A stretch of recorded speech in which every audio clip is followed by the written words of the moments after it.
Presiden Joko Widodo menilai pelayanan publik yang bersifat birokrasi masih perlu dibenahi. Presiden menilai selama ini pelayanan birokrasi sangat kaku. Menurutnya pelayanan publik merupakan wajah konkret kehadiran negara dalam kehidupan masyarakat sehari-hari. Negara bisa dibilang hadir jika mampu menyelenggarakan pelayanan publik yang prima, profesional, dan berkeadilan. Pelayanan publik adalah wajah konkret kehadiran negara dalam kehidupan masyarakat sehari-hari. Negara disebutkan hadir jika mampu menyelenggarakan pelayanan publik yang prima, yang cepat, yang profesional, dan berkeadilan. Mewujudkan pelayanan publik yang prima memerlukan ikhtiar yang berkelanjutan, memerlukan transformasi sistem, memerlukan tata kelola, membutuhkan perubahan mindset dan budaya kerja birokrasi kita. Dari budaya senang dilayani menjadi budaya melayani. Kita juga punya kerja besar untuk mengubah model pelayanan birokrasi yang selama ini kaku, terjebak pada hal yang bersifat prosedural, bersifat administratif, dan menjadi pelayanan publik yang menekankan pada kecepatan, inovatif, berorientasi pada hasil. Selain itu, menurut Jokowi hal yang perlu dibenahi adalah mengubah pola pikir dan budaya kerja birokrasi dari budaya senang dilayani menjadi budaya melayani. Tim Liputan Berita 1, Jakarta. Presiden Joko Widodo menilai selama ini pelayanan publik yang bersifat birokrasi sangat kaku dan perlu dibenahi. Apa saja yang harus dibenahi dan seperti apa pelayanan publik yang prima, profesional, dan berkeadilan? Kita akan membahasnya bersama dengan Deputi Pelayanan Publik Kementerian Pendayagunaan Aparatur Negara dan Reformasi Birokrasi atau PAN-RB. Ada Ibu Diah Natalisa dan juga ada Wakil Ketua Ombudsman Lely Pelita Sari Subakti. Terima kasih Bu Lely, terima kasih Bu Diah telah bergabung bersama kami dalam dialog Lunch Talk siang hari ini. Kita akan membahas terkait dengan wajah buruk layanan publik karena ini yang dikatakan oleh Presiden Joko Widodo bahwa ia katakan bahwa kita masih lihat bahwa layanan birokrasi kita kaku seperti itu. Nah, mungkin saya ke Bu Lely dulu. Bu Lely, ini karena dilihat bahwa Presiden mengatakan hal ini dalam peluncuran laporan tahunan Ombudsman RI tahun 2020 terkait dengan birokrasi kita. Tapi dari Ombudsman sendiri melihat apakah itu memang dilihat secara Ombudsman bahwa wajah birokrasi kita seperti itukah saat ini? Terima kasih. Selamat siang, Bu Diah, apa kabar? Baik, kami di Ombudsman ini sebagai pengawas pelayanan publik melihat indikator pelayanan dari beberapa aspek. Yang pertama dari kepatuhan terhadap standar layanan yang diatur di dalam khususnya Undang-Undang Pelayanan Publik nomor 25 tahun 2009. Jadi untuk mengukur kepatuhan itu kami melakukan setiap tahun dan di situ kemudian kita kelompokkan setiap unit pelayanan di tingkat pusat dari kementerian lembaga, kemudian provinsi, kabupaten kota, begitu ya, pemerintah itu dengan 3 zona hijau, zona kuning, dan zona merah. Jadi masing-masing dengan tingkat kepatuhan yang berbeda begitu ya. Itu yang pertama. Yang kedua dengan melihat kepuasan dari penerima layanan. Dalam hal ini sebagai lembaga yang dimandatkan oleh undang-undang untuk menindaklanjuti pengaduan dari masyarakat, maka Ombudsman melihat salah satunya dari jumlah pengaduan yang masuk dan kemudian dalam prosesnya apakah memang terbukti atau tidak terbukti ada maladministrasi. Nah, kemudian bagaimana langkah penyelesaiannya. Jadi 2 indikator itu sebetulnya yang kami lihat salah satu indikator untuk menilai kualitas pelayanan publik. Jadi beberapa hal yang banyak sebetulnya selain itu. Bu Diah juga pasti punya indikator juga. Kira-kira itu sebagai pengantar, Mbak. Oke, tapi Bu Lely sebenarnya dari hasil Ombudsman sendiri tadi Anda katakan cukup menarik, ada beberapa yang Anda bilang zona merah, hijau, dan kuning. Dari hasil evaluasi sendiri lebih banyak mana ini? Ya, dari 5 tahun terakhir kami melakukan survei kepatuhan.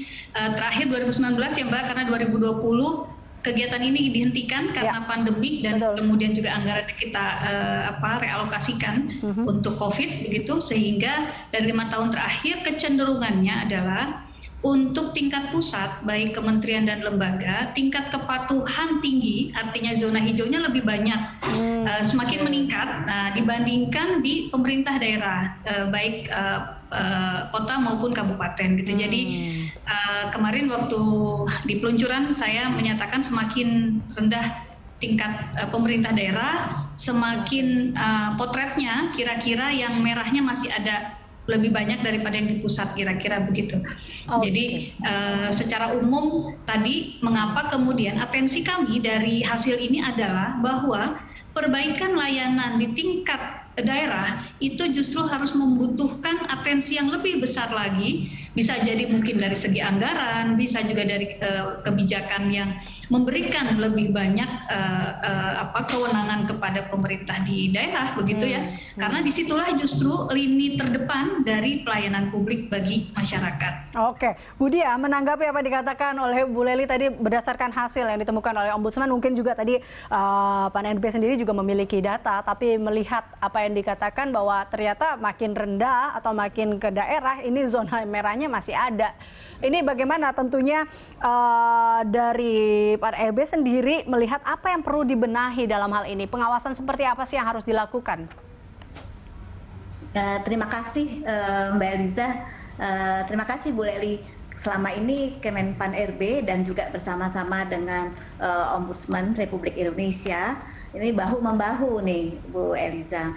Di satu sisi Kemenpan RB itu membuat kebijakan tentang pelayanan publik dan juga melakukan pendampingan ya terhadap bagaimana upaya kita dalam rangka memperbaiki pelayanan publik nasional tadi, dan juga melakukan evaluasi terhadap kinerja penyelenggara pelayanan publik. Dan di Ombudsman, Bu Lely juga melakukan tugas mereka, tupoksi mereka ya sebagai sesuai dengan Undang Polri adalah untuk melakukan pengawasan. Nah, memang benar ada beberapa indikator yang menurut kami juga bisa dilihat untuk mengukur kinerja penyelenggara pelayanan publik tadi. Kami memiliki instrumen untuk itu. Salah satu yang kami lakukan adalah melakukan penilaian ya kinerja unit penyelenggara pelayanan publik yang menghasilkan apa yang disebut dengan indeks pelayanan publik nasional, di mana alat ini mengukur tingkat kepuasan masyarakat atas pelayanan publik yang mereka terima. Jadi ada 3 form yang sebenarnya diisi dalam rangka untuk mendapatkan hasil yang lebih fair. Di satu sisi F01 itu diisi oleh penyelenggara pelayanan publik sendiri sebagai semacam self evaluation, F02 itu diisi oleh kami sebagai observer dan juga bekerja sama dengan pihak-pihak yang lain, dan yang ketiga adalah yang diisi langsung oleh masyarakat. Nah, dari instrumen inilah nanti menghasilkan apa yang disebut dengan indeks pelayanan publik nasional.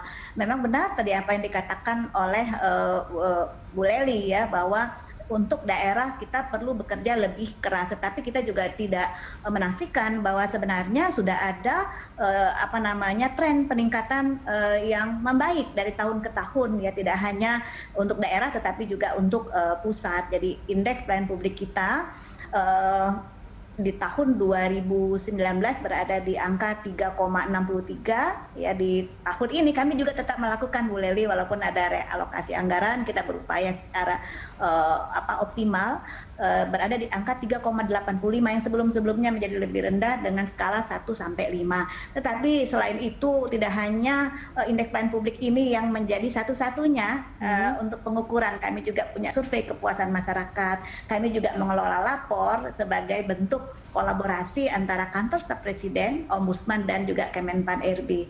Lapor ini menjadi salah satu cara yang selama ini seperti yang disampaikan oleh Bapak Presiden bahwa wajah pelayanan publik kita ini masih banyak yang harus dibenahi. Dulunya penyelenggara pelayanan publik itu mungkin merasa mereka dalam tanda petik masih ingin dilayani, tapi sekarang tidak bisa seperti itu. Sudah harus ada perubahan, ya tidak hanya mindset tapi juga culture set. Nah, banyaknya laporan dari masyarakat ini merupakan bentuk bagaimana kita merubah paradigma ini. Bagaimana penyelenggara yang selama ini mungkin tidak suka pada saat mereka dikomplain, kita lakukan pendekatan, lakukan pendampingan, membuat berbagai macam kanal sehingga penyelenggara pelayanan publik itu wajib dan merasa berterima kasih pada saat mereka mendapatkan masukan yang sangat berharga dari masyarakat. Jadi saya kira mungkin itu Mbak Eliza.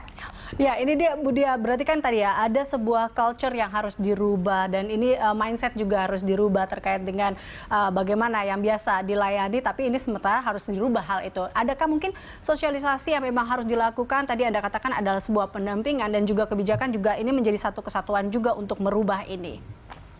Jelek banget sini.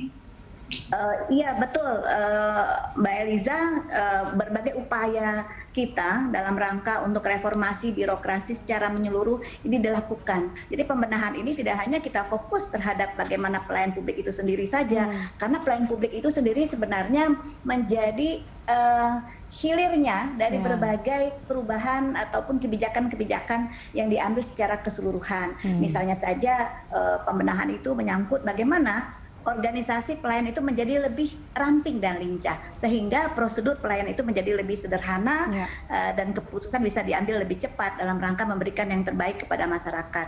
Selain itu tentu tidak akan pernah lepas daripada the man behind the gun, sumber daya manusia yang mengawaki pelayan publik sendiri harus memang lebih profesional, frontliner yang lebih ramah, yang harus memahami apa yang menjadi kebutuhan dan juga keinginan masyarakat. Dan menurut kami sudah saatnya ya kita benar-benar berupaya mengoptimalkan penggunaan IT, apalagi dalam masa pandemi COVID seperti saat tahun lalu dan juga saat sekarang ya.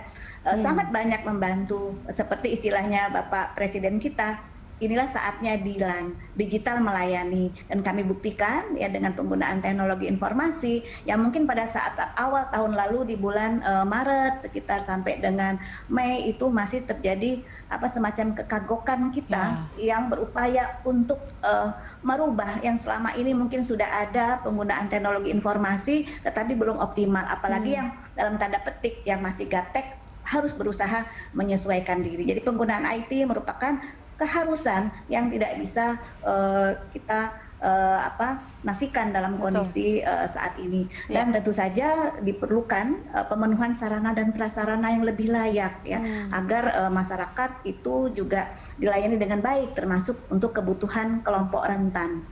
Begitu Mbak. Baik, sebelum kita masuk ke sarana tadi dan prasarana, saya mungkin kembali ke Bu Lely tadi. Kalau kita menanggapi apa yang dikatakan oleh Bu Dia, cukup menarik bahwa kita juga sekarang sudah menuju go digital, semua serba digital. Bahkan juga beberapa negara juga sudah melakukan hal itu. Nah, kalau kita bandingkan pelayanan publik dengan beberapa negara lain ya yang ada ini, sebenarnya seperti apa sih perbandingan kita dengan beberapa negara?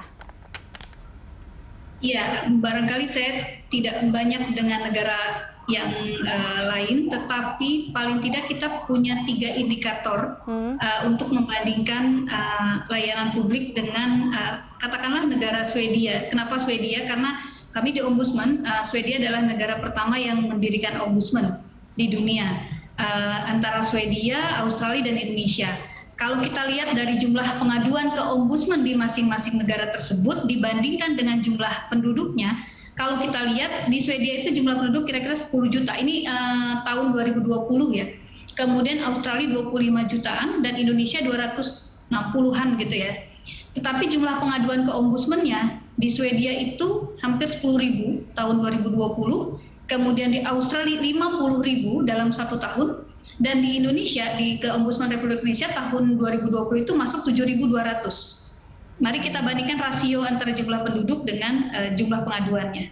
Nah, apakah kemudian jumlah pengaduan ini menunjukkan bahwa semakin banyak pengaduan, semakin buruk pelayanan publik begitu ya, itu atau sebaliknya? Itu yang pertama, dari jumlah pengaduan ke ombudsman di masing-masing negara. Kedua, dilihat dari indeks persepsi korupsi. Ini juga walaupun secara tidak langsung terkait dengan pelayanan publik, tapi paling tidak dari aspek persepsi korupsinya itu menjadi salah satu indikator. Di Swedia ranking 3, indeks persepsi korupsi, Australia ranking 11 dan Indonesia ranking 102 di tahun 2020 kemarin. Satu lagi, dari kemudahan berusaha, ease of doing business, itu di Swedia dia ranking 10, Australia ranking 14, dan Indonesia ranking 73 di tahun 2020. Jadi kalau kita bandingkan dua negara ini, ya mungkin akan ada yang bilang secara apatis ya itu negara maju lah gitu ya. Tapi yang ingin kita lihat dari sini adalah bahwa jumlah pengaduan itu juga tidak menunjukkan secara langsung terkait dengan tingkat pelayanannya. Salah satu yang juga kami lihat dari sini adalah untuk jumlah pengaduan bahwa itulah akses masyarakat kepada ombudsman di masing-masing negara tersebut, akses terhadap informasi masyarakat dan keberanian masyarakat untuk melaporkan. Jadi kesadaran untuk melaporkan juga. Jadi ini apa data-data ini bisa kita baca dari banyak hal. Tetapi paling tidak itu yang kalau kita lihat angka-angkanya 2020 ini seperti itu, Mbak Erija. Baik, kita akan bahas sebenarnya apa sih yang sering sekali dilaporkan oleh masyarakat. Tadi juga bagaimana sebenarnya membenahi ini. Kita akan membahasnya lebih lanjut lagi, Bu Lely dan juga Bu Diah, serta pemirsa tetaplah bersama kami dalam Lunch Talk.